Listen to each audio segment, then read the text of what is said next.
Hello mga ka-J1 teachers. This is Isa. Actually, it's my third year here in the US as a J1 teacher. Just a quick advice for those who wants to save ng malaki at the end of their program. So, by the way, I'm in my third year right now. So, this is just based on my experience.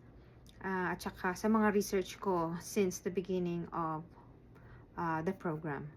So, in the first year of your program, dapat bayaran natin yung lahat ng mga pinagkakautangan natin so that nakapunta tayo rito.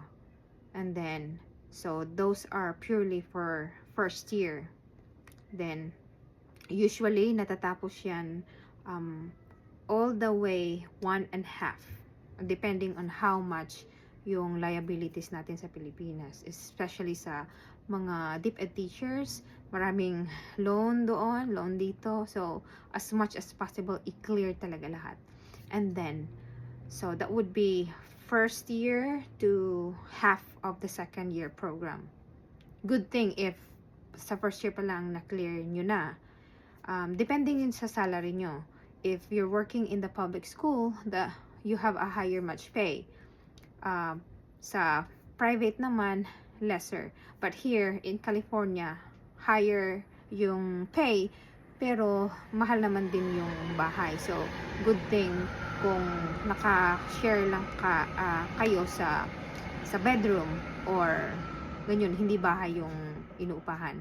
And then the second year, yun, you have to start savings a lot of money. At the same time, mag-save din kayo for yung leisure natin. Alam naman natin na hindi madali yung pagtuturo natin dito. So, we have to relax. So, by the way, our purpose here is to save. And then, that would be the second year until the third year, the fourth year, and the fifth year. And usually, yung ginagamit natin for renewal ng ating program, the first year, second year, third year, fourth year, and fifth year, is usually kinukuha natin sa tax refund natin from yung may 2 years tayo, and then sa ika-third year rin may makukuha tayong half. So it's a big help for us pangbayad ng program natin. And then that's all for now, and thank you for watching. Bye.